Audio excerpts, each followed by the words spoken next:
In 32 years investigating homicides, this case still haunts me. Sarah Williams drove through the snow that December with her Christmas cake, a family tradition cherished for decades. She had no idea she was delivering death to everyone she loved. Someone had contaminated her flour with arsenic, levels 2,700 times above lethal. 3 people died in agony. But who lived for 20 years pretending to love this family while secretly planning to exterminate them all? Subscribe to this channel, because family poisoning cases are rising at an alarming rate, and you need to know the warning signs before it's too late.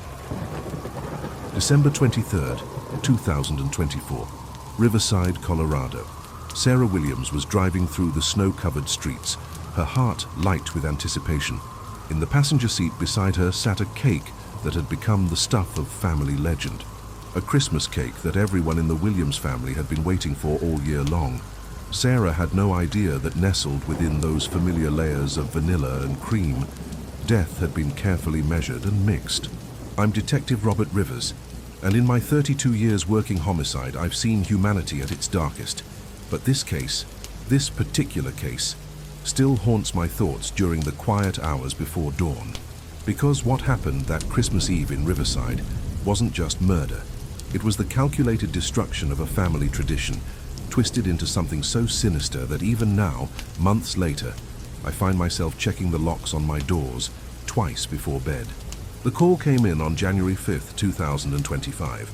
By then, the investigation had been building like a storm, piece by piece, revelation by revelation. What started as a family gathering gone wrong had evolved into something far more chilling. Because when you dig deep enough into any family, you realize that the people who know us best also know exactly how to destroy us. Sarah Williams was 63 years old, a woman who had spent decades perfecting her Christmas cake recipe. Every December, without fail, she would spend hours in her kitchen in Salt Creek, a small town just outside Riverside, crafting what had become the centerpiece of the Williams family Christmas celebration. The cake wasn't just dessert, it was memory, it was tradition. It was the sweet taste of belonging that tied 3 generations together in a ritual of love and shared history. But traditions, I've learned, can become weapons in the wrong hands. Sarah was heading to her sister's house in Riverside that snowy December afternoon, completely unaware that someone very close to her had already decided this would be her last Christmas. Someone who had been planning, waiting, calculating for the perfect moment to strike. Someone who understood that the most effective poison isn't just chemical, it's emotional, it's psychological. It's taking something pure and beautiful and twisting it into an instrument of destruction. The Williams family had always been close, too close, some might say. Sarah had 2 sisters, Mary Beth Patterson, 60 years old, and Nancy Denise Williams, 65. 3 women who had grown up together, married, raised children, and still gathered every Christmas to maintain the traditions their mother had started decades before. Mary Beth lived in the house where they would all meet that December 23rd. Nancy would drive over from across town, and Sarah would bring her famous cake.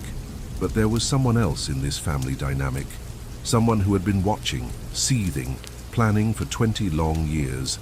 Diana Moore Williams, Sarah's daughter-in-law, the woman who had married Sarah's son 2 decades earlier and had been locked in a Cold War with her mother-in-law ever since. 20 years. That's a long time to nurture hatred. A long time to perfect your anger until it becomes something sharp and deadly. Diana presented herself to the world as a successful accountant, professional, calculated, meticulous, the kind of person who balanced books and managed finances with mathematical precision. But beneath that controlled exterior, something much darker had been growing, something that the police would later discover had roots stretching back to the very beginning of her marriage. The conflict between Sarah and Diana wasn't dramatic.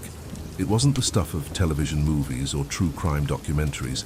It was small, petty, the kind of everyday friction that destroys families one tiny cut at a time.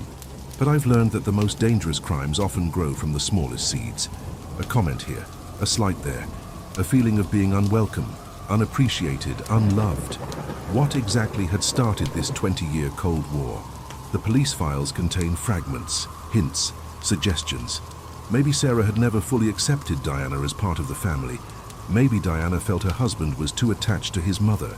Maybe it was about control, about who got to make decisions, about who belonged, and who was forever an outsider looking in. But here's what I know for certain. By December of 2024, Diana Moore Williams had reached a breaking point. She had decided that this Christmas would be different.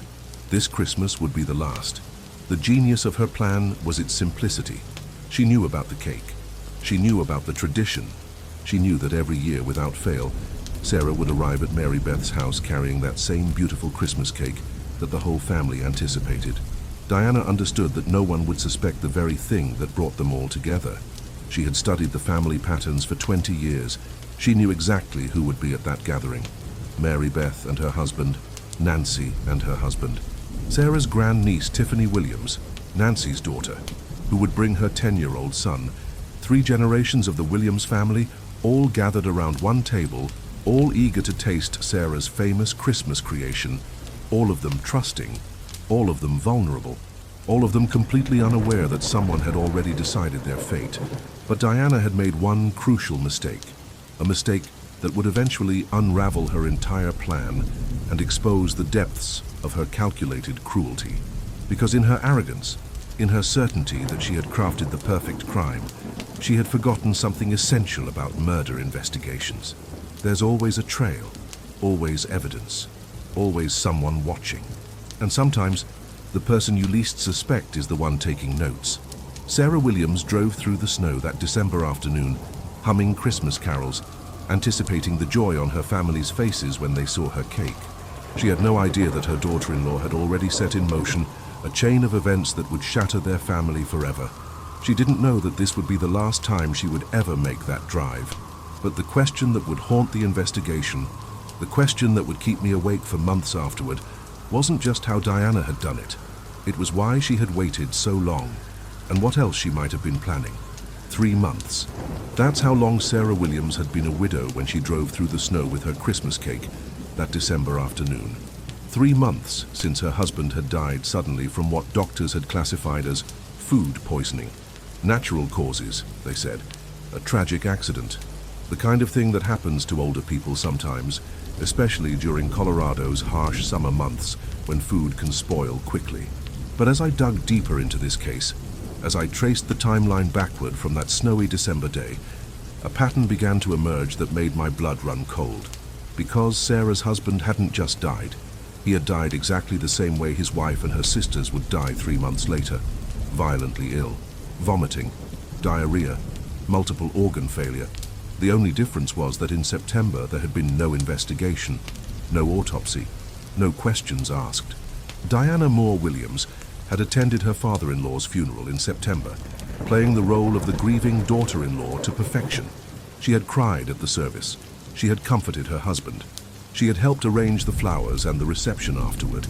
And then she had gone home and begun planning her next move, because what the police would eventually discover was that Diana had been testing her method, perfecting her technique, learning exactly how much poison it would take and how quickly it would work.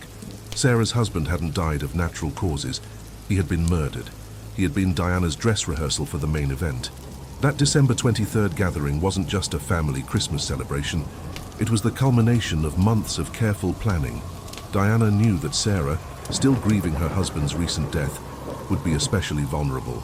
She knew that the sisters would gather around Sarah, offering comfort and support during her first Christmas alone. She knew that the family would be focused on love and healing, not suspicion and danger. It was the perfect cover for mass murder. The irony wasn't lost on me. Diana had used the family's love against them. Their tradition of coming together, of sharing Sarah's famous cake, of supporting each other through difficult times had become the weapon that would destroy them.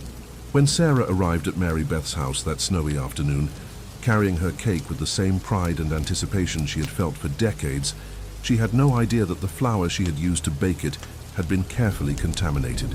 Someone had broken into her kitchen, someone who knew her routines, her recipes, her habits, someone who had access to her home and her trust, someone who had been planning this moment for months.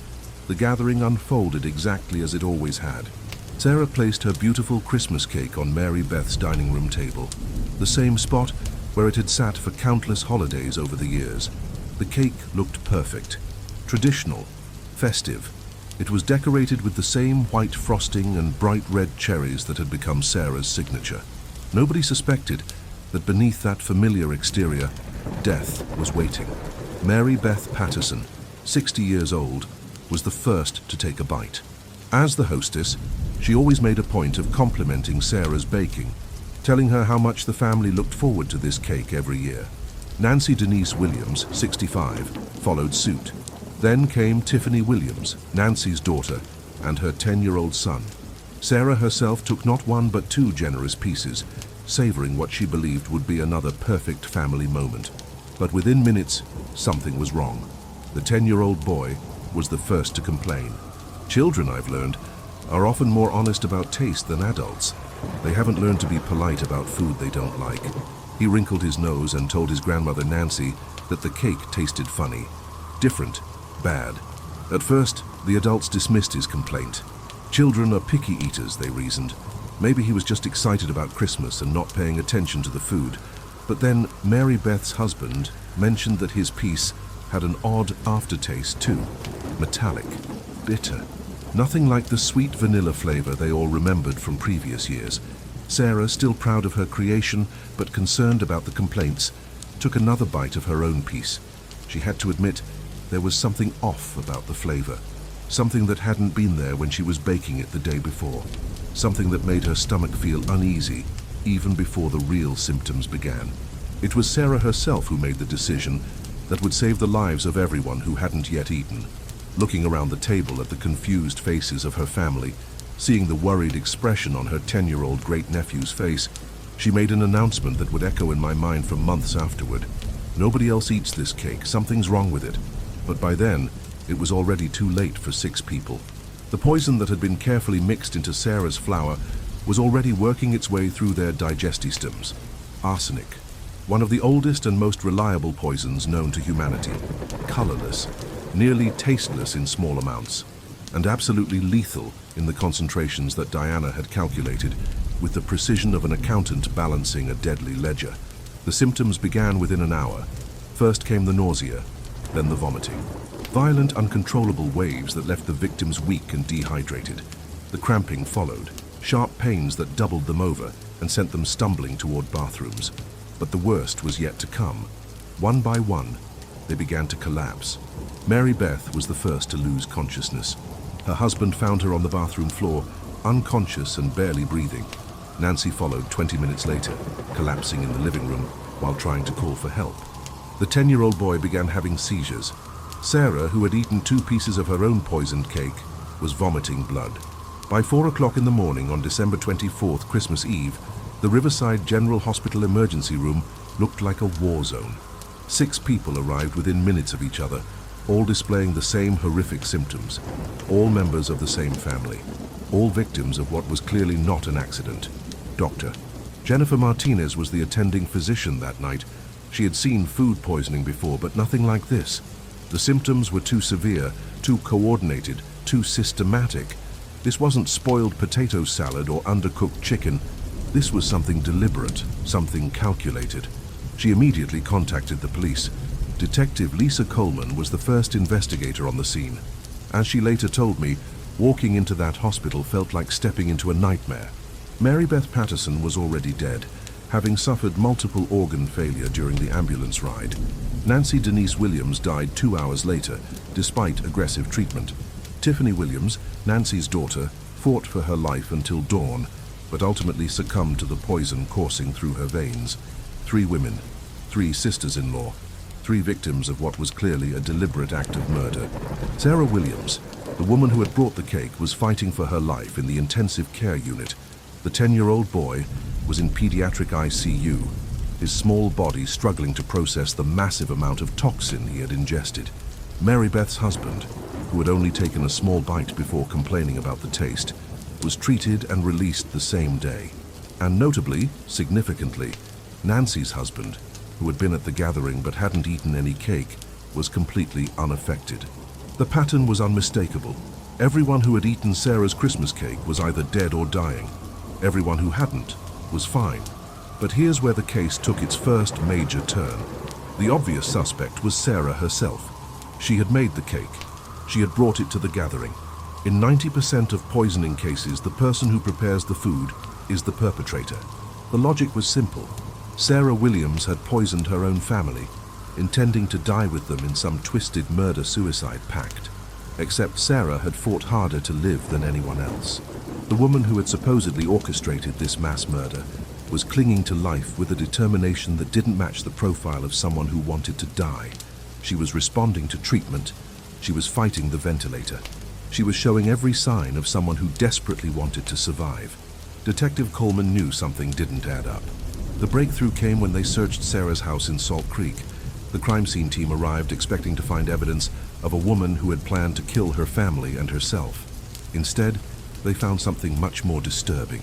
Someone had been in Sarah's kitchen recently. The flour canister that she used for her Christmas cake baking showed signs of tampering. The seal around the lid had been broken and reapplied. Fingerprints that didn't belong to Sarah were found on the container's surface, but it was the lab results that truly shattered the case wide open. When the forensics team tested the remaining flour in Sarah's canister, they found arsenic levels that defied belief. The normal threshold for arsenic in food products is 35 micrograms per liter. The flour that Sarah had unknowingly used to bake her Christmas cake contained levels that were not just elevated, but astronomically, impossibly high. One of the victims had arsenic levels 80 times higher than the lethal threshold. Another victim, who had eaten more cake, showed levels that were 350 times the amount that would be considered dangerous. Sarah Williams, who had eaten 2 pieces of her own cake, had the highest levels of all. These weren't the numbers you see in accidental poisoning. These weren't even the numbers you see in most intentional poisonings. These were the numbers you see when someone with advanced knowledge of chemistry and dosing has calculated exactly how much poison it would take to ensure that everyone who consumed it would die. Someone with the mathematical precision of a trained accountant. Someone like Diana Moore Williams. But Diana hadn't been at the gathering. Diana hadn't made the cake. Diana hadn't even been in Riverside that day. She had what appeared to be a perfect alibi, spending Christmas Eve with her husband's family while his mother and aunts lay dying in the hospital. Except the evidence was pointing towards something much more sinister than anyone had initially imagined. Because as Detective Coleman dug deeper into the family dynamics, as she interviewed neighbors and relatives and friends, a picture began to emerge of a woman who had been planning this moment for much longer than anyone could have guessed. Diana hadn't just killed 3 people that Christmas Eve. She had been killing members of her husband's family for months.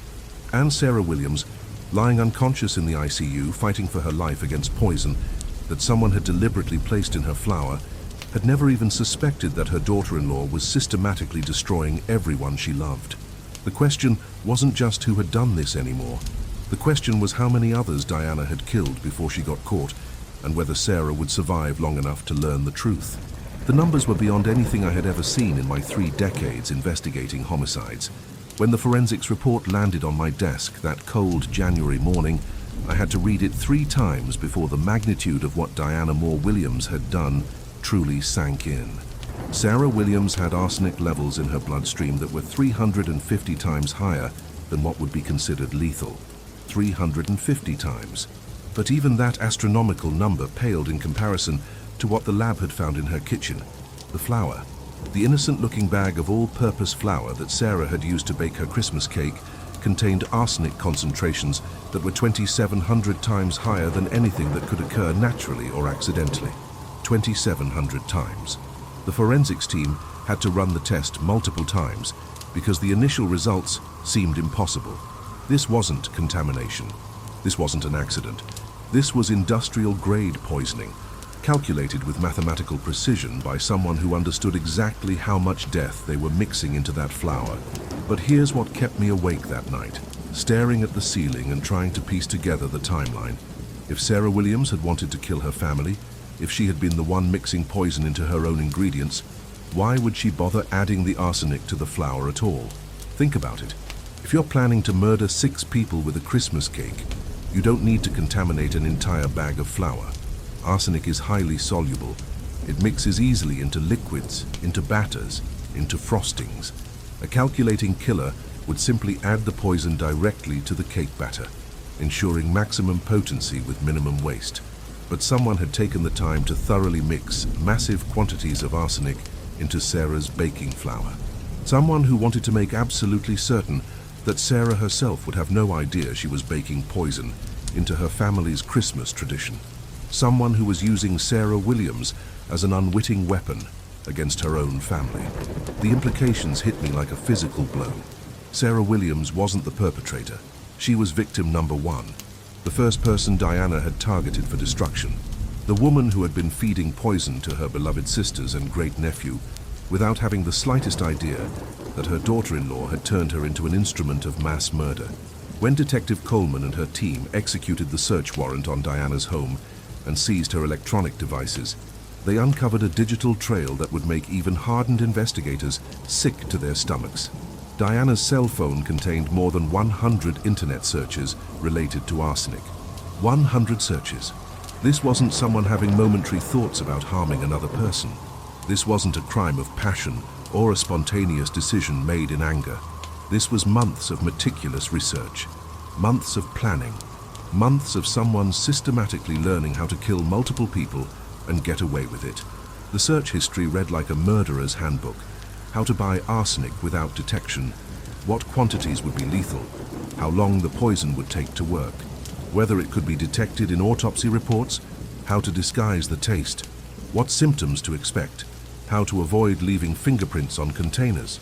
Diana Moore Williams had approached murder the same way she approached her accounting work, with spreadsheet-like precision, attention to detail, and a complete lack of human emotion. But the timeline of those searches raised even more disturbing questions. When exactly had Diana begun her research? Had she started planning this Christmas massacre immediately after her father-in-law's funeral in September, or had her education in poison begun even earlier? Because now, 3 months after Sarah's husband had been buried as a victim of natural causes, investigators were beginning to suspect that his death had been anything but natural. The symptoms that had killed him in September were identical to the symptoms that had killed his wife's sisters in December. The progression of his illness, the sudden onset, the multiple organ failure, all of it matched the profile of arsenic poisoning. Diana's first murder hadn't been the Christmas cake. It had been her husband's father, a practice run, a test case to see if she could kill someone and have it ruled as natural causes, and it had worked perfectly. The realization that Diana had been killing members of her husband's family for months, systematically eliminating people one by one, added a new dimension of horror to an already incomprehensible crime. How many other deaths had been dismissed as natural causes? How many other family members had Diana marked for elimination? The exhumation order for Sarah's husband was signed within hours of the discovery of Diana's search history. His body would be tested for arsenic, for other poisons, for any evidence that his September death had been the beginning of Diana's killing spree rather than an isolated incident. Meanwhile, Sarah Williams continued to fight for her life in the intensive care unit at Riverside General Hospital. Despite having the highest concentration of poison in her system, despite being closer to death than any of the other victims, she was showing signs of improvement. The 10-year-old boy was also recovering, his young body proving more resilient than the adults who had consumed larger portions of the contaminated cake. But here's what haunted me about Sarah's survival. She was going to wake up to a nightmare beyond imagination. She was going to learn that her husband had been murdered, that her sisters were dead, that her great-nephew had nearly died, and that the person responsible was the woman she had welcomed into her family 20 years earlier. Sarah Williams was going to discover that she had been living with her own potential murderer for 2 decades. The arrest came on January 5th, 2025. Diana Moore Williams was taken into custody at her home, charged with 3 counts of first-degree murder and 3 counts of attempted murder. The charges carried special circumstances: murder by poison, murder for financial gain, and multiple murder. In Colorado, those specifications could mean the death penalty. But even as Diana was led away in handcuffs, even as the case seemed to be reaching its conclusion, new questions were emerging that would complicate everything. The arsenic that Diana had used wasn't something you could pick up at the local hardware store. This particular form of the poison had been banned for commercial sale in the United States since 2005. To obtain it legally required extensive documentation, background checks, and legitimate business purposes. Someone had sold Diana industrial-grade arsenic illegally. Someone who knew exactly what she planned to do with it. The investigation was expanding beyond a single killer to encompass what might be a broader network of people, facilitating poison sales to potential murderers. How many other customers had this supplier provided with deadly substances? How many other families were at risk? As I write this account, those questions remain unanswered. But what we know for certain is that Diana Moore Williams spent months planning the systematic destruction of her husband's family. She had researched, calculated, and executed a plan that would have succeeded completely if not for one crucial factor she hadn't anticipated. Children are honest about things that taste wrong. If that 10-year-old boy hadn't complained about the bitter flavor of his Christmas cake, if the adults hadn't taken his complaint seriously, if Sarah hadn't made the decision to stop everyone from eating, the death toll would have been catastrophic. Diana's plan had been perfect except for one detail. She had underestimated the amount of arsenic needed to completely mask the taste. Her accounting precision had failed her at the most critical moment. But perhaps the most chilling aspect of this entire case isn't what Diana did. It's how long she had been doing it. Because as investigators continued to dig into the Williams family history, as they examined other deaths and illnesses that had occurred around Diana over the past 20 years, a pattern was beginning to emerge that suggested Christmas 2024 hadn't been her first attempt at mass murder. It had simply been her most ambitious. And the woman lying in the ICU, slowly recovering from poison that her daughter-in-law had fed her, was about to become the key witness in unraveling a conspiracy of murder that stretched back much further than anyone had imagined. The question was no longer just who Diana Moore Williams had killed. The question was who else she had been planning to kill next, and whether Sarah Williams would survive long enough to help us find out. The aftermath of Diana Moore Williams' arrest sent shockwaves through the quiet community of Riverside that extended far beyond the immediate horror of the murders themselves. Because as investigators continued to peel back the layers of this case, they were uncovering evidence of something that made the Christmas cake poisoning look like just the tip of an iceberg of calculated cruelty that had been hidden in plain sight for 2 decades. I've worked enough family annihilation cases to know that the surviving relatives often struggle with guilt that can be more destructive than the crime itself. But Sarah's son, Diana's husband, was facing a psychological nightmare that I wouldn't wish on my worst enemy.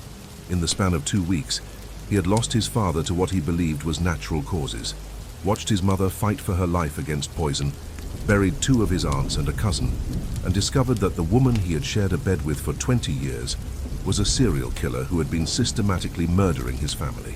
Michael Williams was 43 years old. He worked as a construction foreman, the kind of man who solved problems with his hands and believed in the fundamental goodness of people.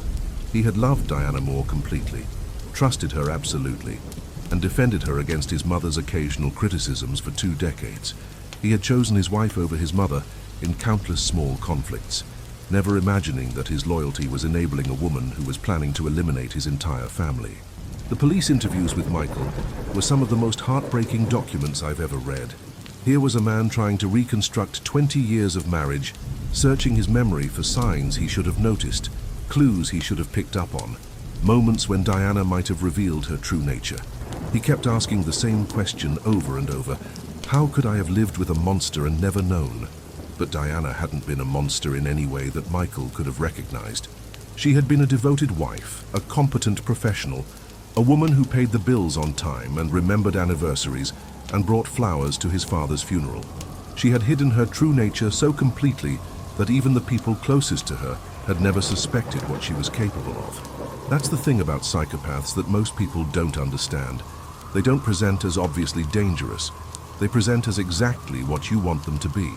As Sarah Williams slowly recovered in the hospital, drifting in and out of consciousness, while her body fought to process the massive amount of poison that Diana had fed her, investigators were building a case that would change everything we thought we knew about this family. The digital forensics team had cracked Diana's laptop computer, and what they found there was a treasure trove of premeditation that would make prosecutors salivate. Diana hadn't just researched arsenic. She had been studying her victims. She had detailed notes about their health conditions, their eating habits, their schedules. She knew exactly when Sarah baked her Christmas cake each year. She knew which family members would be present at the gathering. She had even calculated the approximate body weights of each victim to determine optimal dosing. But perhaps most chilling of all, they found evidence that the Christmas cake wasn't meant to be Diana's final act. It was meant to be a stepping stone. Hidden in encrypted files on her computer were lists of names, family members, neighbors, co-workers, anyone who Diana felt had slighted her over the years, anyone who had gotten in her way, anyone who had questioned her authority or challenged her control. Sarah Williams's name had been on that list for nearly 20 years, but so had the names of 12 other people, including several who were still alive and completely unaware that someone had been planning their deaths for decades. The scope of Diana's murderous ambitions was staggering. She hadn't just wanted to kill her mother-in-law. She had wanted to eliminate anyone who stood between her and complete control over her husband's life, his finances, his future. The Christmas cake massacre was supposed to clear the field of family interference permanently, and then Diana would have been free to work through the rest of her list. The exhumation of Sarah's husband yielded results that confirmed investigators' worst fears. Robert Williams, who had died in September after what doctors had diagnosed as severe food poisoning, had arsenic levels in his hair and fingernails that proved he had been systematically poisoned over a period of several weeks before his death. Diana hadn't killed him quickly. She had been feeding him small doses of poison, watching him suffer, adjusting the dosage to ensure he died slowly enough that no one would suspect murder. She had practiced on him, perfecting her technique, learning exactly how the poison worked so that when it came time for the Christmas cake, she would know precisely how much to use. Robert Williams had been Diana's laboratory rat. The revelation that Sarah's husband had been murdered months before the Christmas gathering added new charges to Diana's indictment, but it also raised terrifying questions about the timeline of her killing spree. If Diana had been poisoning Robert Williams in July and August, when had she started her research? When had she first decided that her husband's family needed to die? The answer came from an unexpected source: Diana's own mother. Margaret Moore was 78 years old, a retired schoolteacher who lived in a nursing home in Denver. When investigators interviewed her about her daughter's arrest, she initially defended Diana as a loving, devoted child who would never hurt anyone. But as the conversation continued, as the evidence was presented to her, Margaret's facade began to crack. She told investigators about phone calls Diana had made over the past year, calls where Diana had complained bitterly about her husband's family, about how Sarah was too controlling, too critical, too involved in their marriage, about how Michael was too attached to his mother and siblings, about how Diana felt like an outsider in her own marriage because her husband prioritized his blood family over his wife. But Margaret also revealed something else, something that sent chills down my spine when I read the interview transcript. Diana had been asking questions about inheritance laws, about life insurance policies, about what would happen to Michael's assets if his entire family died, about whether a surviving spouse would inherit everything if there were no other living relatives. Diana Moore Williams hadn't just been planning murder, she had been planning profit. The financial investigation that followed revealed a pattern of manipulation that stretched back years. Diana had been slowly isolating Michael from his family, creating conflicts and resentments that would make him more dependent on her. She had been managing their finances in ways that would maximize her benefit if he died. She had taken out additional life insurance policies on several family members, including Sarah. Diana hadn't just wanted these people dead, she had wanted to get rich from their deaths.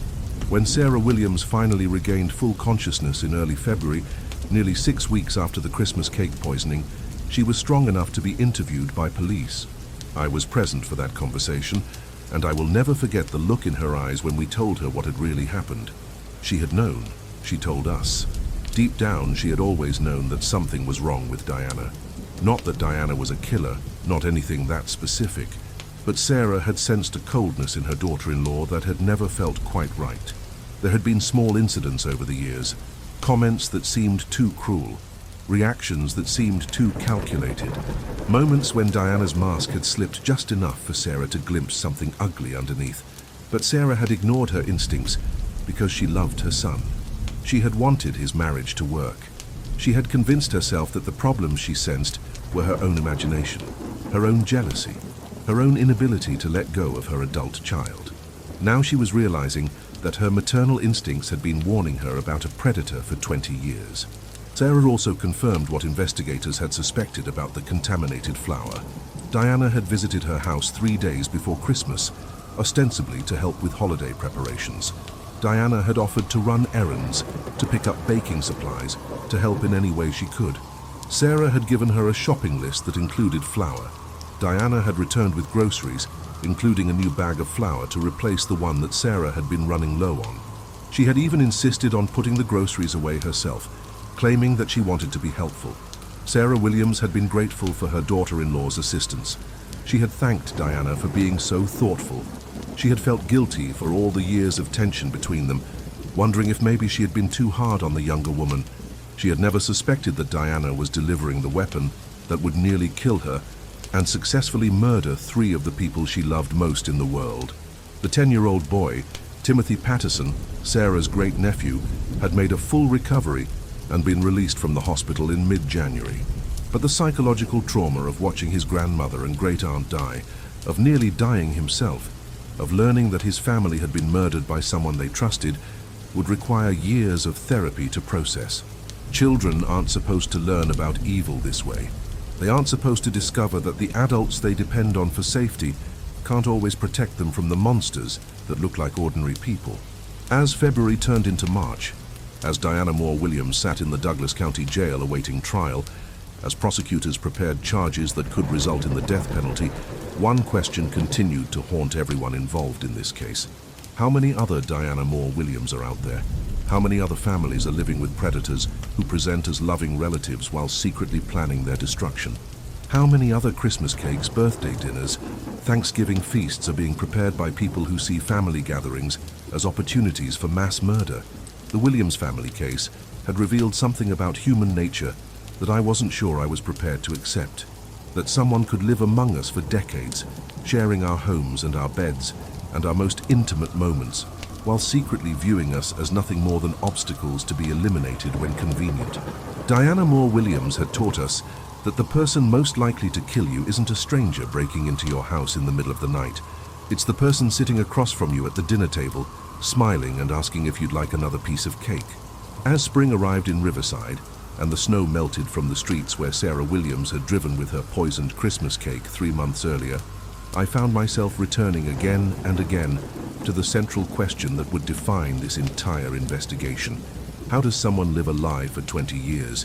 Because that's what Diana Moore Williams had done. For 2 decades, she had shared breakfast with her husband every morning, kissed him goodbye when he left for work, asked about his day when he came home, all while secretly planning the systematic elimination of everyone he loved. She had attended family barbecues and birthday parties and Christmas gatherings, smiling and making small talk and bringing covered dishes, all while calculating exactly how much poison it would take to kill each person at the table. The psychological evaluation that the court ordered for Diana would later reveal a level of compartmentalization that bordered on the supernatural. She had maintained 2 completely separate personalities, the devoted wife and accountant that everyone saw, and the calculating predator that had been hiding beneath the surface, planning and plotting and waiting for the perfect moment to strike. But as I dug deeper into the timeline of events leading up to that December 23rd gathering, I realized that Diana's plan had been far more sophisticated than anyone had initially understood. She hadn't just been planning to kill her husband's family. She had been systematically manipulating events to ensure that when the murders finally happened, she would be perfectly positioned to benefit from the aftermath. The Christmas gathering at Mary Beth Patterson's house hadn't been a spontaneous family decision. Diana had been the one to suggest it. In the weeks following her father-in-law's funeral in September, she had made a series of seemingly innocent phone calls to various family members, expressing concern about Sarah's emotional state, suggesting that the family needed to come together to support her through her first Christmas as a widow. Diana had been the one to propose that Sarah bring her famous Christmas cake. She had been the one to volunteer to help with the shopping and preparation. She had been the one to ensure that all the key players would be present at the same location at the same time, eating the same contaminated food. What had appeared to be a family's natural response to grief had actually been an elaborate trap, orchestrated by a woman who understood exactly how to exploit love and loyalty to achieve her murderous goals. The guest list for that December 23rd gathering read like a roster of Diana's intended victims. Mary Beth Patterson, 60 years old, Sarah's sister, and the most vocal critic of Diana's treatment of the family. Nancy Denise Williams, 65, another sister who had never quite accepted Diana as one of their own. Tiffany Williams, Nancy's daughter, who had inherited her mother's suspicion of Diana's motives. And of course Sarah herself, the primary target, the woman whose very existence Diana saw as an obstacle to complete control over her husband's life. The men who were present, Mary Beth's husband David and Nancy's husband Frank, hadn't been specifically targeted, but they were acceptable collateral damage in Diana's calculus. Their deaths would eliminate potential witnesses and create additional sympathy for the surviving family members. Only 10-year-old Timothy Patterson, Tiffany's son, had truly been an unintended victim. Diana had calculated the poison dosages based on adult body weights and metabolisms. She hadn't expected a child to consume enough cake to become seriously ill, and she certainly hadn't anticipated that his honest reaction to the bitter taste would alert the family to stop eating before everyone had consumed lethal doses.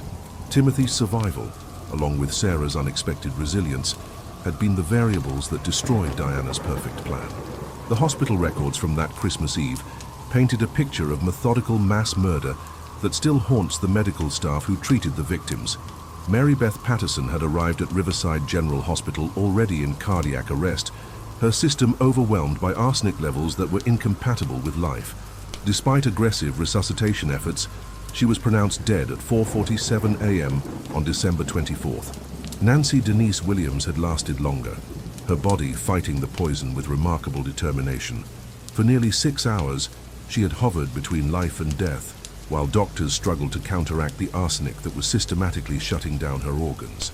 She finally succumbed at 10:23 a.m., surrounded by medical equipment that had proven powerless against Diana's calculated cruelty. Tiffany Williams, at 38, the youngest of the adult victims, had fought the hardest. Her body had been stronger, her will to live fierce with the determination of a mother who wanted desperately to survive for her son. She had held on until 2:15 p.m. on Christmas Day, long enough to see Timothy stabilized and out of immediate danger, before finally losing her battle against the poison that Diana had mixed into the family's Christmas tradition. The medical examiner's reports would later reveal that all 3 women had died in agony. Arsenic poisoning is not a gentle death. It causes violent nausea, excruciating abdominal pain, dehydration, kidney failure, and eventually cardiac arrest. Diana had chosen one of the most cruel and painful ways possible to murder these women who had welcomed her into their family and trusted her for 20 years. But perhaps the most chilling aspect of the medical evidence was what it revealed about Diana's level of premeditation. The arsenic concentrations found in the victims' bodies weren't random. They had been carefully calculated to ensure death while creating a pattern that could potentially be explained as accidental contamination. Diana had been counting on investigators to conclude that Sarah Williams had accidentally poisoned her own family with contaminated baking ingredients. The fact that Sarah herself had consumed the cake and nearly died would have supported this theory perfectly. Diana would have been the grieving daughter-in-law, comforting her husband through the tragic loss of his entire family, positioning herself to inherit everything while appearing completely innocent. The plan had been brilliant in its simplicity and devastating in its execution. What Diana hadn't counted on was the determination of investigators who refused to accept the obvious explanation when the evidence didn't quite fit. Detective Coleman's decision to treat this as a homicide investigation rather than an accidental poisoning had been the first crack in Diana's carefully constructed facade. The discovery of the contaminated flour in Sarah's kitchen had been the second, but it was the digital evidence, Diana's obsessive research into arsenic and her detailed planning documents, that had finally exposed the full scope of her murderous intentions. As I reviewed the case files in preparation for Diana's trial, I was struck by the methodical nature of her approach to murder. This hadn't been a crime of passion or a momentary lapse in judgment.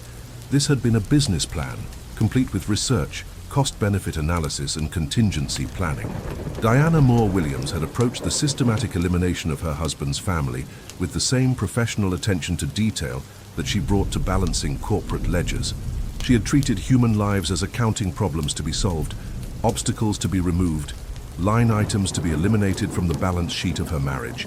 The realization that someone could be so completely devoid of human empathy, so utterly lacking in basic moral constraints, challenged everything I thought I understood about the capacity for evil in ordinary people. But as disturbing as Diana's psychological profile was, what kept me awake at night wasn't just what she had done.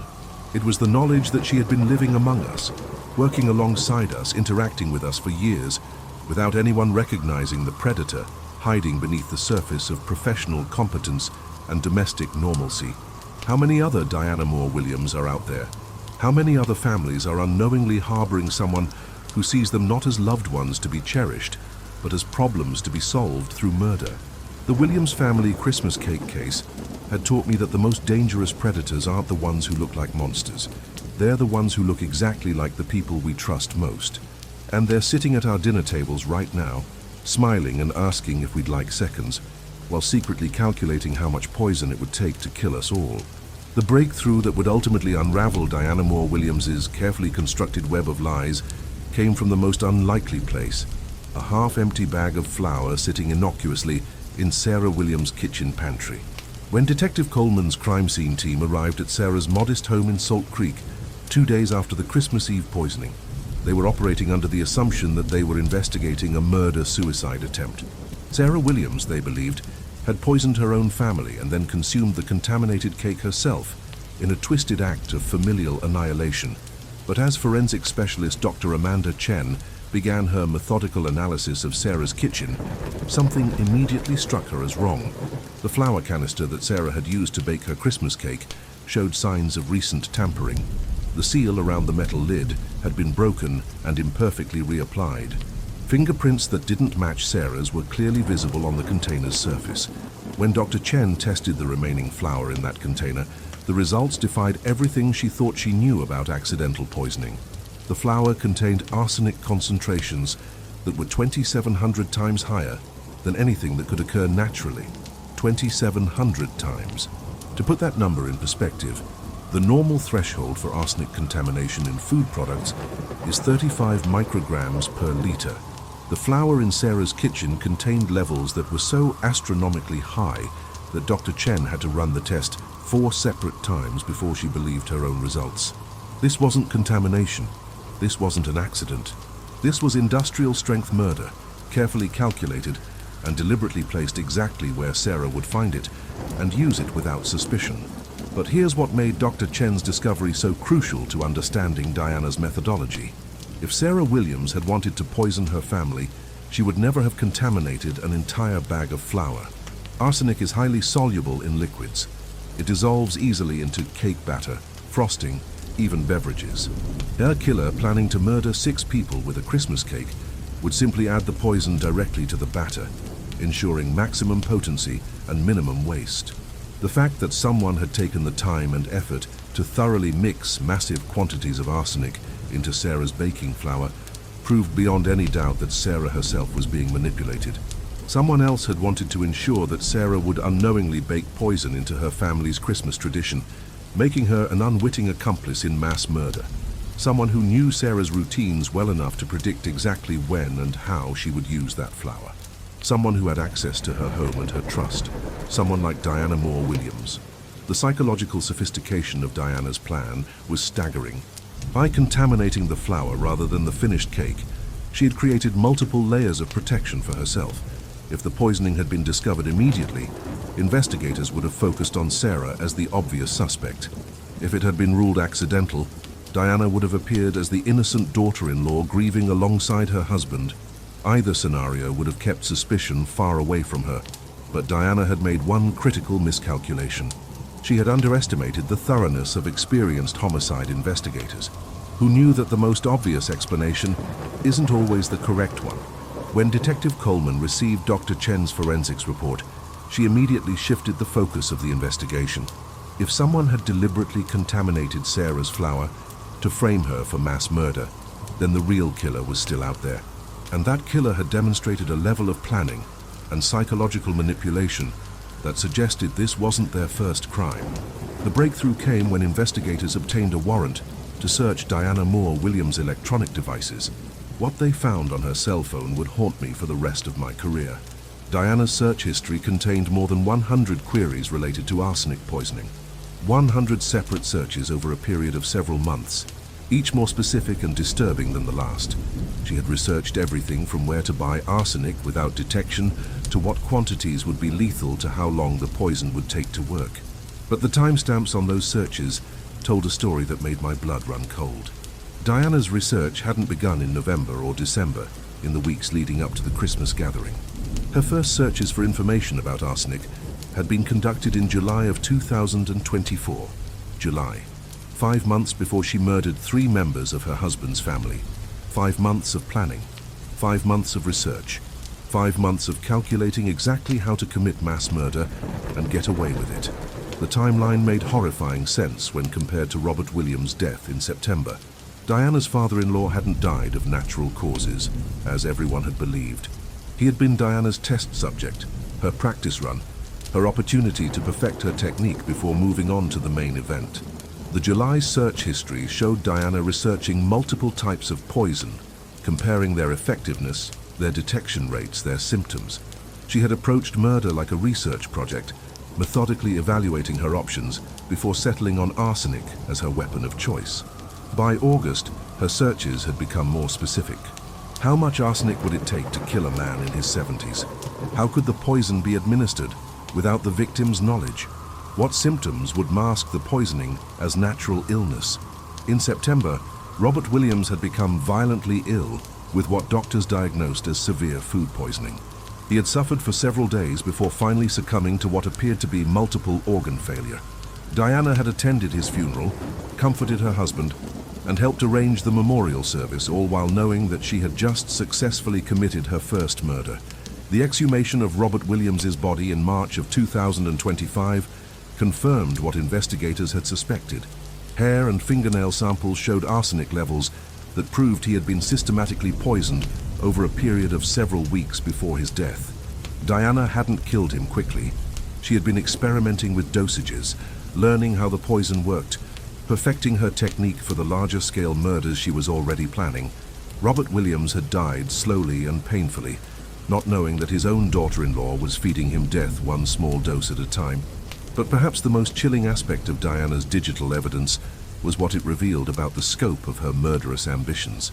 Hidden in encrypted files on her laptop computer, investigators found detailed notes about other family members, neighbors, co-workers, anyone who Diana felt had crossed her or stood in her way.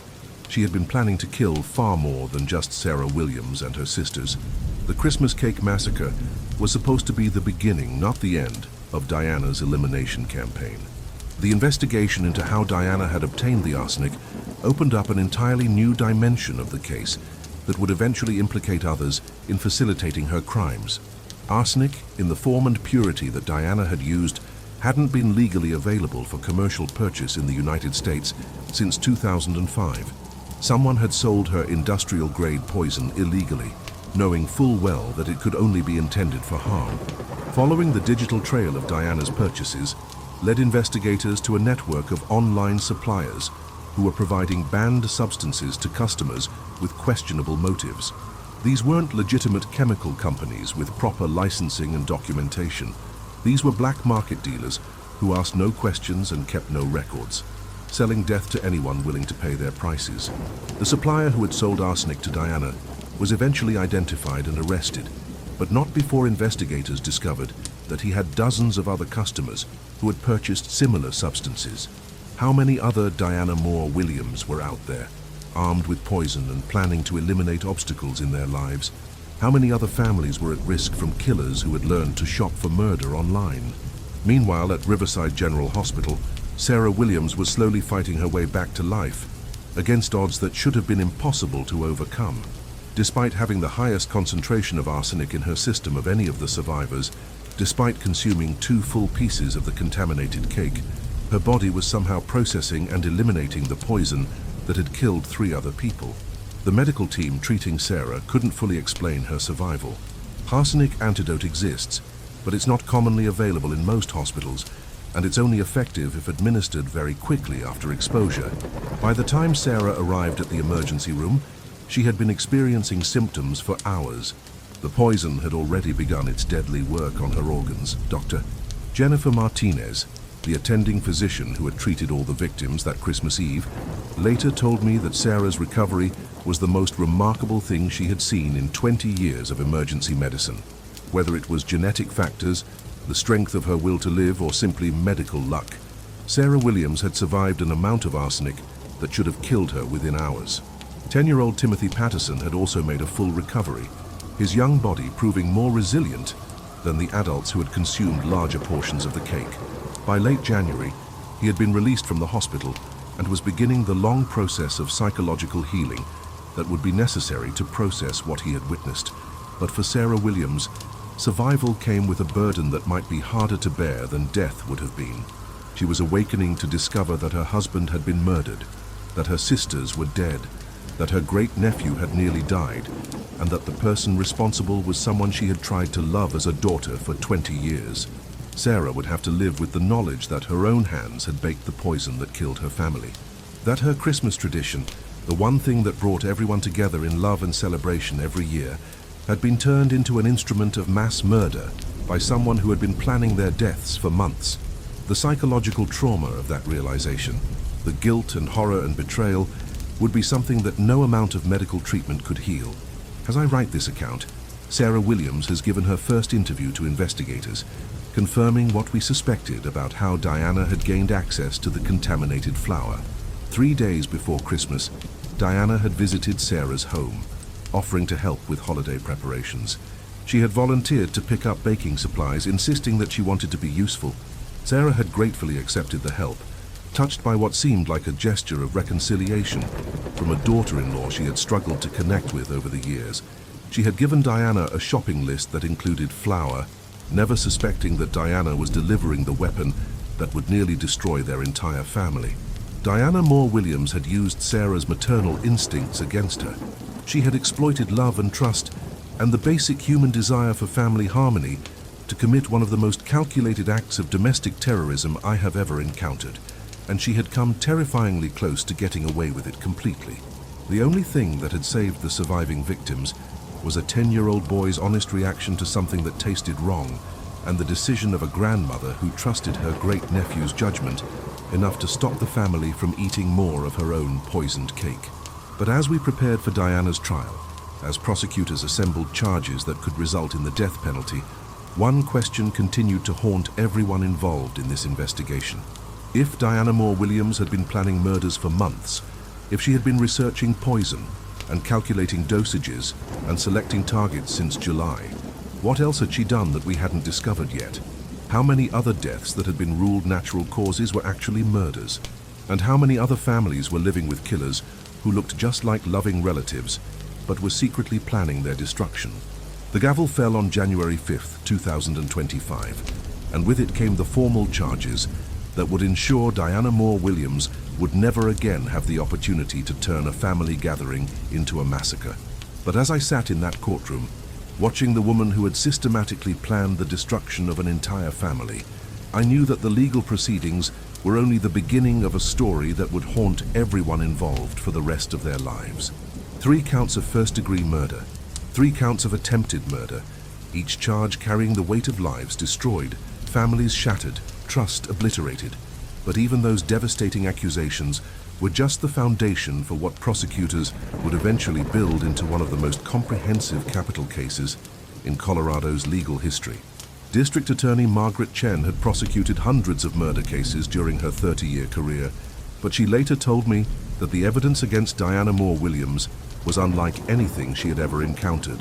The level of premeditation, the psychological sophistication of the plan, the sheer cold-blooded calculation involved in turning a Christmas tradition into a weapon of mass destruction, all of it pointed to a killer who operated on a level of evil that challenged our fundamental understanding of human nature. The charges against Diana carried special circumstances that transformed this from a simple murder case into something far more sinister. Murder by poison, one of the oldest and most premeditated forms of killing known to human civilization. The law recognizes that someone who chooses poison as their weapon has made a calculated decision to cause maximum suffering while minimizing their own risk of detection. Diana hadn't killed in a moment of rage or during a psychological breakdown. She had researched, planned, and executed mass murder with the methodical precision of someone balancing a corporate budget. Murder for financial gain. The investigation into Diana's motives had revealed a web of financial manipulation that stretched back years. She had been slowly positioning herself to inherit significant assets if her husband's family died, including life insurance policies she had secretly taken out on several victims without their knowledge. She hadn't just wanted these people dead, she had wanted to profit handsomely from their deaths, viewing murder as a lucrative business investment. Murder with multiple victims. The law reserves its harshest penalties for killers who demonstrate both the capacity and willingness to take multiple lives simultaneously. Diana had proven that she wasn't just capable of killing one person. She was willing and able to eliminate entire families when it served her purposes. The Christmas Cake Massacre had been designed to kill 6 people in a single evening, and only the honesty of a 10-year-old boy had prevented it from being completely successful. But as prosecutor Chen delved deeper into the evidence, she realized that Diana might qualify for an even more serious charge: murder with extreme cruelty. The choice of arsenic as a weapon, the decision to use a beloved family tradition as the delivery method, the deliberate manipulation of Sarah Williams into becoming an unwitting accomplice in her own family's destruction, all of these factors demonstrated a level of psychological sadism that went far beyond ordinary murder. Diana Moore Williams hadn't just killed 3 people. She had tortured them emotionally and psychologically before poisoning them physically. She had taken their trust, their love, their most cherished family memories and weaponized them into instruments of death. She had forced Sarah Williams to bake the poison that would kill her own sisters with her own hands, creating a level of psychological trauma that would last for generations. The preliminary hearing in February revealed additional evidence that would make even seasoned courtroom observers sick to their stomachs. Computer forensics experts had spent weeks recovering deleted files from Diana's laptop, and what they found there painted a picture of a woman who had been planning mass murder on a scale that defied comprehension. Diana's computer contained detailed dossiers on more than 30 potential victims, her ex-co-workers who had received promotions she felt she deserved, former neighbors who had complained about noise from her house, store clerks who had been rude to her, a waitress who had gotten her order wrong.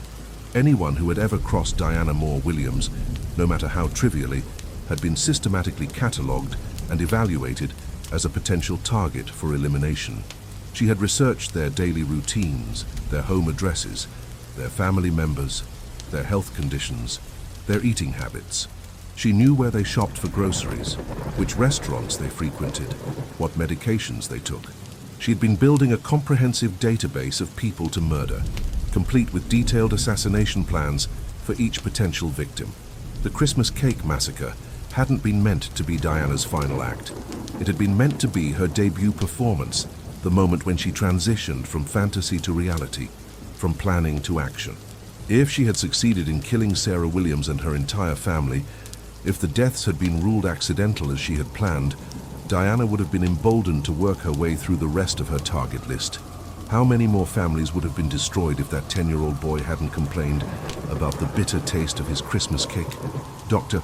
Patricia Hawkins, the forensic psychiatrist appointed by the court to evaluate Diana's mental state, would later describe her interviews with the defendant as some of the most deeply disturbing encounters of her 30-year career in criminal psychology. Diana showed no remorse for the death she had caused, no empathy for the suffering she had inflicted, no recognition that her actions were morally wrong. Instead, Diana expressed frustration that her plan hadn't worked perfectly. She complained that Timothy Patterson's reaction to the bitter taste had ruined what should have been a flawless execution. She seemed genuinely annoyed that Sarah Williams had survived, viewing it as a professional failure rather than a human tragedy. When Dr. Hawkins asked Diana if she understood that she had murdered 3 innocent people, Diana's response was chilling in its casual indifference. They weren't innocent. They were obstacles. I removed obstacles. That's what successful people do. That's what winners do. Losers make excuses. Winners eliminate problems. The psychological evaluation confirmed what investigators had suspected from the beginning. Diana Moore Williams was a textbook psychopath, completely devoid of human empathy or moral constraints. She had spent 20 years perfecting her ability to mimic normal human emotions while secretly viewing everyone around her as potential targets for elimination. But what made Diana particularly dangerous, according to Dr. Hawkins, was her intelligence and patience. Most psychopaths are impulsive, acting on their murderous urges without careful planning. Diana had demonstrated the ability to wait years for the perfect opportunity, to research and prepare and calculate with mathematical precision. She had the mind of a serial killer combined with the patience of a professional assassin. Meanwhile, Sarah Williams was slowly attempting to rebuild her life from the ashes of everything Diana had destroyed. By spring of 2025, she had recovered physically from the arsenic poisoning, though doctors warned that she might experience long-term neurological effects from the massive amount of toxin she had consumed. Her kidneys and liver showed permanent damage that would require ongoing medical monitoring for the rest of her life. But the psychological recovery was proving infinitely more difficult than any physical healing. Sarah was haunted by guilt over her unwitting role in her family's deaths. She replayed every interaction with Diana over the past 20 years, searching for signs she should have noticed, warnings she should have heeded. She blamed herself for not protecting her sisters, for not recognizing the danger that had been living in her family for 2 decades. The guilt was consuming her. Sarah would wake up at 3 in the morning, reliving the moment when she had mixed that contaminated flour into her Christmas cake batter. She would see her sisters' faces as they took their first bites, trusting completely in the tradition that Sarah had maintained for so many years. She would remember the pride she had felt as she carried that beautiful cake to Mary Beth's house, never suspecting that she was delivering death to everyone she loved. Sarah had moved out of her home in Salt Creek, unable to bear the memories of the kitchen, where she had unknowingly baked poison into her Christmas cake. She couldn't look at her mixing bowls without seeing instruments of murder. She couldn't open her pantry without remembering the contaminated flour that Diana had so carefully placed there. The house that had been her sanctuary for decades had become a crime scene that she couldn't bear to inhabit. She was living temporarily with distant relatives in Nebraska, trying to piece together some semblance of normalcy while preparing to testify at Diana's trial. But normal no longer existed for Sarah Williams. Normal had died alongside her sisters on that Christmas Eve. Normal had been murdered by someone she had tried to love as a daughter for 20 years. The therapy sessions that Sarah attended twice weekly were helping, but progress was slow and painful. Her therapist, Dr. Rebecca Martinez, specialized in treating victims of violent crime, but she had never worked with someone who had been so thoroughly manipulated and betrayed by a family member. Sarah's case was complicated by the fact that she wasn't just a victim of attempted murder. She was also, in her own mind, an unwitting accomplice to the murders of her sisters. The psychological weight of that dual role was crushing her spirit in ways that traditional therapy struggled to address. Dr. Martinez later told me that Sarah's recovery was complicated by what she called weaponized love. Diana hadn't just used poison to kill her victims. She had used Sarah's love for her family as a weapon against them. She had turned the most beautiful human emotion into an instrument of destruction, and the psychological scars from that betrayal might never fully heal. The testimony that Sarah would eventually give would be one of the most powerful and heartbreaking pieces of evidence in the prosecution's case. Over the course of 3 days on the witness stand, she would describe 20 years of subtle manipulation, of feeling unwelcome in her son's marriage, of sensing that something was fundamentally wrong with Diana, but never being able to identify exactly what it was.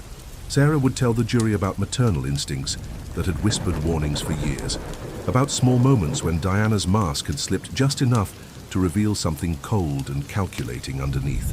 She would explain how she had ignored these feelings because she loved her son and wanted his marriage to succeed, because she didn't want to be the stereotypical interfering mother-in-law.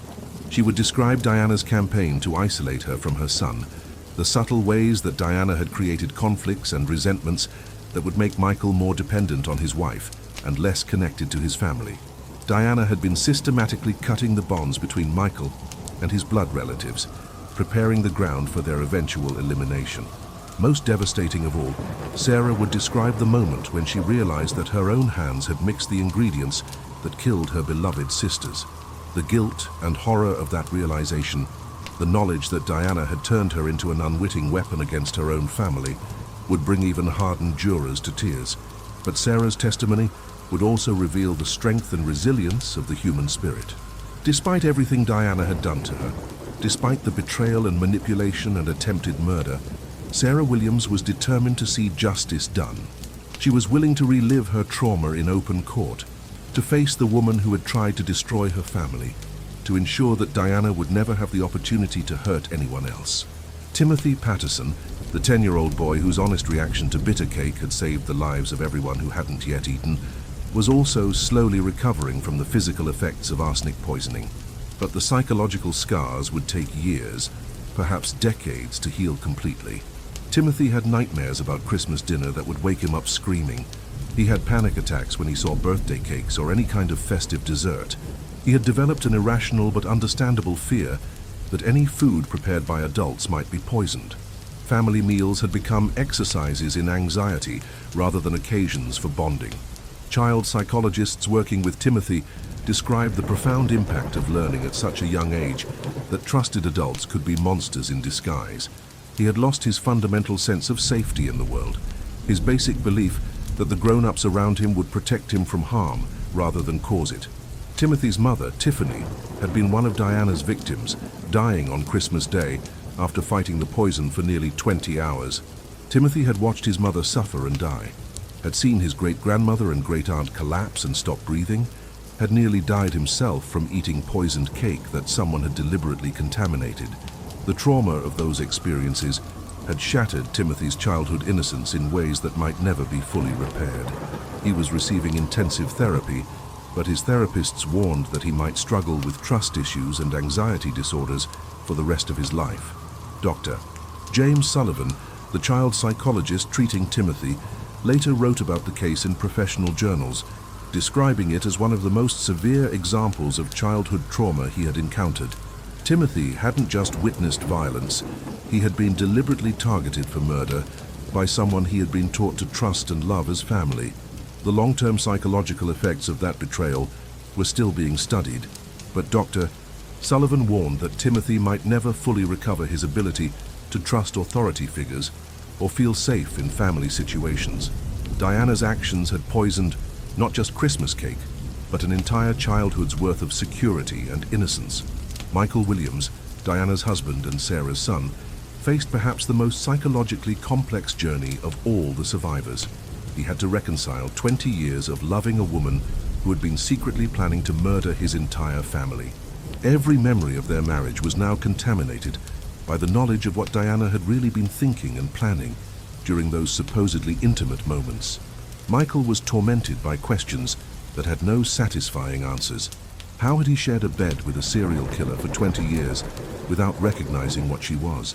How had he chosen his wife over his mother in countless small conflicts, never realizing that he was enabling someone who was planning mass murder?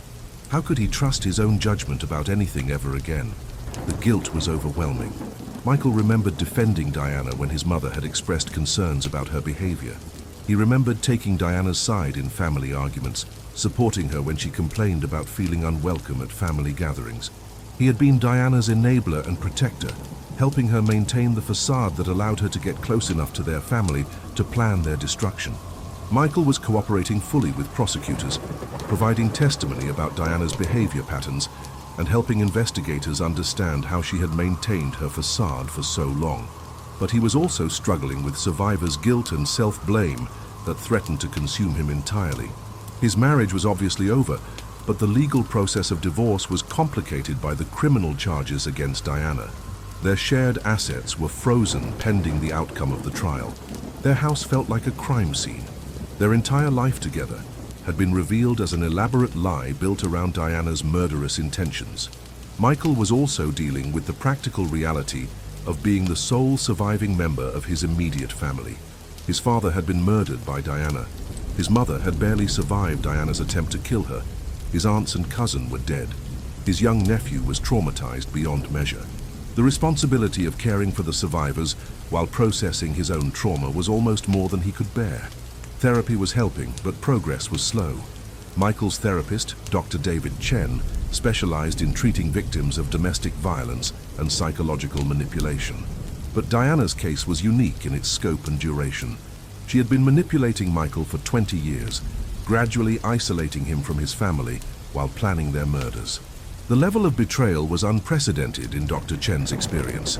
The investigation into Diana's arsenic supplier had opened up a broader federal case that was revealing the scope of an underground marketplace for murder that law enforcement had never fully understood. The man who had sold poison to Diana, a chemical engineer named Robert Stevens, was facing federal charges for trafficking in controlled substances. But Stevens had already provided information, leading to dozens of other arrests across multiple states. His customer list read like a registry of potential killers, disgruntled spouses planning to eliminate their partners, adult children hoping to accelerate their inheritances, business partners looking to buy out their competitors permanently.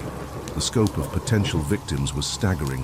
Federal agents were now reviewing hundreds of cold cases involving unexplained deaths, looking for patterns that might indicate other customers of this poison network had been successful in their murderous plans. Preliminary investigations had already identified more than 50 suspicious deaths that shared common characteristics with known arsenic poisonings. How many other families had been destroyed by killers who had learned to shop for murder online? How many deaths that had been ruled natural causes were actually carefully planned executions? The Williams family case had revealed an underground marketplace for death that was far more extensive and sophisticated than anyone had imagined.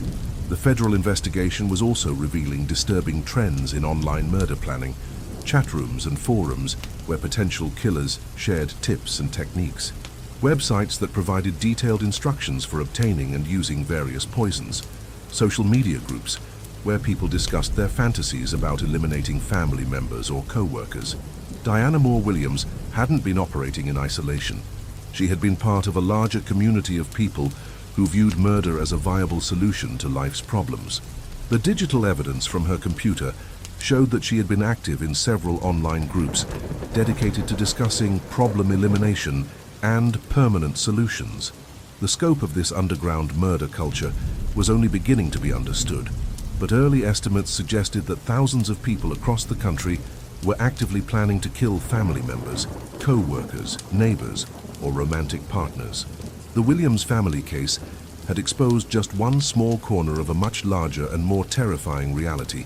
As Diana's trial date approached, scheduled for October of 2025, prosecutors were confident that they had assembled an overwhelming case for the death penalty. The evidence was incontrovertible, the premeditation was undeniable, and the cruelty was beyond dispute. But the defense team that had been appointed to represent Diana was preparing arguments that would challenge the prosecution's characterization of their client as a calculating monster. Diana's lawyers, led by veteran capital defender Jennifer Walsh, were building a case around mental illness and childhood trauma that might explain, if not excuse, her actions. The defense investigation had uncovered evidence of severe emotional abuse in Diana's childhood home. Her father had been an alcoholic who had terrorized the family with unpredictable rages. Her mother had been emotionally distant and critical, never providing the love and security that children need to develop normal empathy and emotional regulation. Diana had been sexually abused by an uncle when she was 12 years old, trauma that had never been properly addressed or treated. She had struggled with depression and anxiety throughout her teenage years, but her family had dismissed mental health treatment as weakness and self-indulgence. The defense team argued that Diana's actions, while inexcusable, were the result of severe psychological damage that had never been properly diagnosed or treated. They would ask the jury to consider life in prison without parole rather than the death penalty, arguing that executing someone with such severe mental illness would be both cruel and unjust. But Prosecutor Chen was prepared to counter these arguments with evidence of Diana's sophisticated planning and her ability to function normally in professional and social situations. Diana had held down a responsible job for 20 years, managed complex financial accounts, maintained relationships with neighbors and co-workers. She had demonstrated the ability to plan and execute elaborate schemes over extended periods of time. The prosecution would argue that Diana's childhood trauma, while regrettable, didn't excuse or explain the methodical nature of her crimes. Millions of people suffer childhood abuse without becoming serial killers. Diana had made conscious choices to research poison, plan murders, and execute mass killing. She deserved to face the ultimate punishment for those choices. As the legal proceedings moved forward, the broader implications of Diana's case continued to reverberate through the community and beyond. The Williams family Christmas cake massacre had shattered fundamental assumptions about trust, family, and safety that would take generations to rebuild. Parents looked at their own in-laws with new suspicion, wondering what dark thoughts might be hiding behind friendly smiles. Spouses questioned whether they really knew the people they shared their beds with, whether the person lying next to them at night might be planning their death. Family gatherings that had once been joyful celebrations became exercises in vigilance and paranoia. The psychological impact extended far beyond the immediate victims and their families. The case had received extensive media coverage, and millions of people across the country were now questioning their own family relationships. Support groups for people dealing with trust issues after the Williams case had formed in cities across the nation. Mental health professionals reported a significant increase in patients seeking therapy for family-related anxiety and paranoia. The idea that a family member could spend decades planning the murder of their relatives while maintaining a facade of normalcy had challenged people's most basic assumptions about human nature and family bonds. Diana Moore Williams had done more than murder 3 people and poison 3 others. She had murdered innocence itself, poisoning the basic human ability to trust and love and gather together in safety. The ripple effects of her actions would be felt for generations. As I complete this account of one of the most disturbing cases I have ever investigated, I find myself returning again and again to the same haunting questions that will probably follow me for the rest of my career. How many other Diana Moore Williams are out there right now, sitting at family dinner tables and smiling while they plan the deaths of everyone around them? How many other Christmas cakes, birthday dinners, anniversary celebrations are being prepared by people who see food not as nourishment, but as an opportunity for murder? The answer is that we don't know. We can't know. And that's perhaps the most terrifying legacy of this case, because Diana Moore Williams looked exactly like a normal person. She worked a regular job, paid her taxes on time, maintained her home and yard, socialized with neighbors at community events. There was nothing obviously dangerous about her appearance or behavior. She had perfected the art of appearing completely ordinary while secretly being a predator of extraordinary cunning and cruelty. She had been the helpful daughter-in-law who volunteered to pick up groceries, the concerned family member who attended funerals and comforted grieving relatives, the responsible adult who managed finances and planned family gatherings, all while secretly researching the most effective ways to kill everyone she claimed to love. The truth that the Williams family case forces us to confront is that the person most likely to kill us isn't a stranger lurking in dark alleys or breaking into our homes in the middle of the night. It's the person sitting across from us at the dinner table, asking if we'd like another helping, while secretly calculating how much poison it would take to eliminate us permanently. And they're counting on our love and trust to make us easy targets. This reality challenges everything we thought we knew about safety and family. We teach our children to be wary of strangers, but we don't teach them to watch for signs that a trusted family member might be planning their murder. We install security systems to protect us from external threats, but we don't screen for predators who are already inside our homes. Diana Moore Williams had the perfect cover for her murderous activities. She was family. She was trusted. She was invited into homes and given access to kitchens and food preparation areas. She was present at gatherings where potential victims were relaxed and vulnerable. She knew their routines, their preferences, their weaknesses. Most importantly, she knew that no one would suspect her because she was one of them. She was part of the family circle that was supposed to provide protection and love, not danger and death. The Williams family case has forced law enforcement to reconsider how we investigate sudden deaths within families. What we once routinely ruled as natural causes or accidents now require more thorough examination. What we once dismissed as coincidence now demands closer scrutiny. The case has also highlighted the need for better education about the warning signs of psychopathic behavior within families. While most people will never encounter someone as dangerous as Diana Moore Williams, There are red flags that might help identify potential threats before they escalate to violence.